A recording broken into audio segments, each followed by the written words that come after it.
Fala aí, fiel, tudo certo com vocês? Bom, e o tal dia da Semana da Transparência que o presidente assegurou que faria divulgação do relatório que Ernest Young fez aí pro Corinthians nesses últimos meses foi simplesmente adiado para a semana que vem. Pois é, o documento oficial será divulgado apenas na próxima semana, mas, segundo o Globo Esporte, algumas das soluções que a empresa deu para acabar com essa dívida de 2 bilhões de reais, somando tudo que o Corinthians deve hoje, tá? São 3. A primeira, a gente já conhece, a contratação de um CEO, um cara para chegar, mandar e desmandar, fazer acontecer em todos os setores, uma recuperação judicial, onde o clube basicamente solicita uma proteção do tribunal enquanto elabora um plano de reestruturação financeira e, por fim, a tão famosa renegociação das dívidas, principalmente de curto prazo, para aliviar o fluxo de caixa e não sofrer pressões diárias para pagar fulano, ciclano e ficar sem dinheiro o tempo todo. É mais ou menos como o Flamengo fez para sair do buraco que estava. E como bônus, até foi sugerido para o Corinthians virar uma SAF. Só que, como o clube tem uma receita extremamente alta, de praticamente 1 bilhão de faturamento anual, não será preciso uma mudança tão radical, a menos, claro, que as coisas apertem um pouquinho mais. O lance é, se depender dos planos da consultoria, fiel, o Corinthians fecha a torneira, deixa de contratar pelos próximos 5 anos e torce para não dar merda. Porque se já acharam ruim os 130 milhões que o clube gastou em contratações, imagina se não faz e corre o risco de cair no Brasileiro, o prejuízo milhões de vezes maior que não seria. Bom, no final das contas, eu até acredito que eles possam solucionar problemas estratégicos e de administração do clube mesmo, né? Melhorar a parte financeira. Mas se você for seguir exatamente tudo que eles propuserem, aí você vai aumentar muito, mas muito a chance de azedar ainda mais o que já tá fedendo, tá? Mas é isso. Semana que vem o relatório final chega e vamos ver como é que vai ser.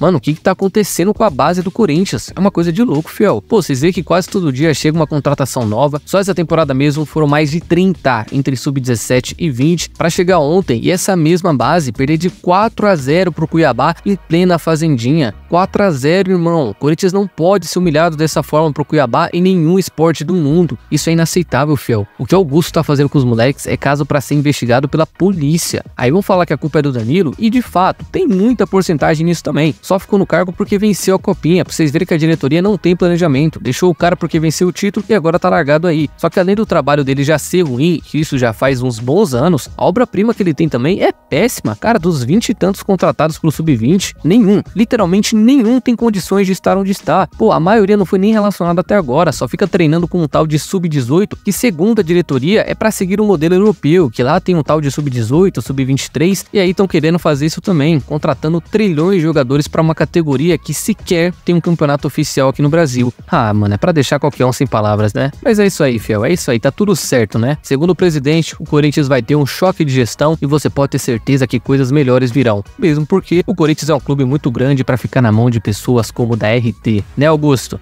Ah, pelo amor de Deus.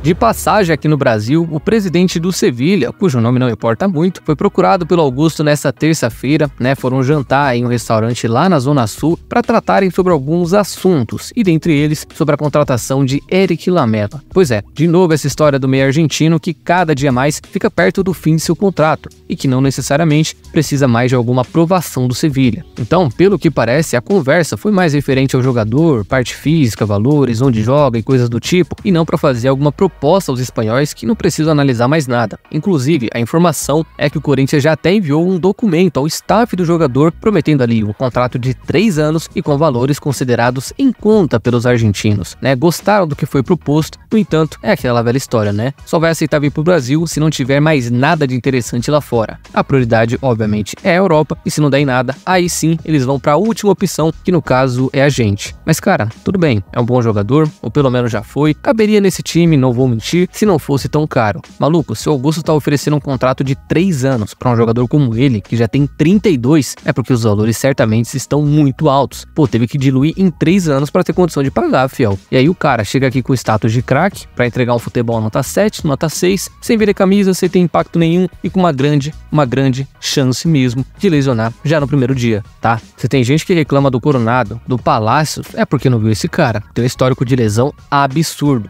Então, Augusto, desiste enquanto é tempo, tá? Esquece que esse cara não vai virar, não. Não vai ser o jogador que só você acha que pode ser. Não é mais o Lamela de antigamente. Esquece isso.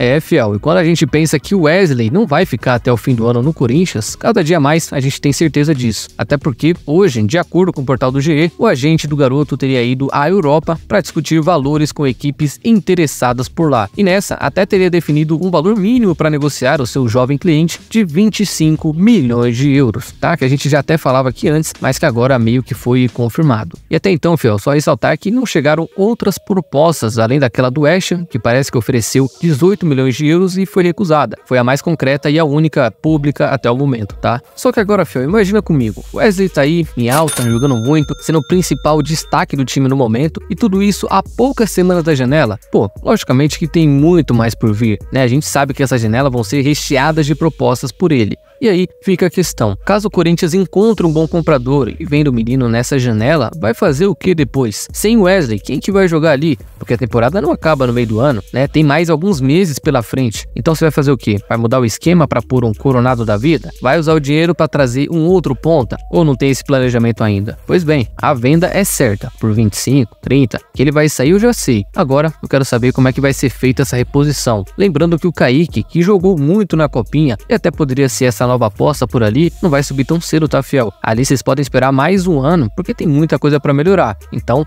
ou contrata ou improvisa com alguém do elenco. Enfim, por último, só ressaltar aqui também que o Corinthians detém 70% do Wesley, enquanto os outros 30% pertencem a ele e seu empresário, certo? Bom, só foi pro banco que as notícias começaram a aparecer. E coisa boa, hein? Como é o jornalismo. Segundo alguns jornalistas, fiel, mais precisamente da Rádio Itatiaia e Portal Gual da Vida, o Cássio, que foi pro banco faz aí uns 4 jogos, né? Tá esquecido, mas nem tanto, estaria não só na mira do Cruzeiro, como já teria conversas com o time mineiro também para fazer essa transferência acontecer. Como eles estão lá ferrados na tabela, Rafael Cabral, em um momento péssimo, resolveram ir atrás do Cássio para saber se tem condições de negócio ou não, tá? Ainda não existe proposta nem nada do tipo. É mais aquela conversa inicial para tentar fechar com o jogador, ver ali questão de valores, se vai jogar, contrato e tudo mais. E aí sim, caso dê tudo certo, cheguem no Corinthians e tentem a transferência. O lance é, o Corinthians também não tem muito como impedir. Como não fechar a renovação com ele até agora, e isso que a conversa já vem rolando desde março mais ou menos, daqui um mês e poucos dias, o Cássio já vai poder assinar um pré-contrato e dane-se se o Corinthians quer liberar ou não. Então, vai muito do Cássio também, se ele acha que ainda pode render em outro time da Série A, ou se ele quer mesmo se aposentar no Corinthians, né, ter toda aquela parada de ídolo e tudo mais, mesmo que grande parte dos próximos anos ele passe no banco. O fato é que, hora ou outra, as coisas devem esquentar, e se o Corinthians não se mexer, fiel, não vai ter mais tempo pra querer alguma coisa não, tá? Enfim, vocês acreditam nisso ou é só cortina de fumaça? Olha que eu não duvido, hein? Então, fiel, é isso por hoje. E antes de vocês saírem do vídeo, não se esqueça de deixar a curtida e se inscrever no canal, que já vai estar me ajudando demais e vai contribuir para mais vídeos por aqui, certo? Espero vocês numa próxima, tamo junto e vai, Corinthians!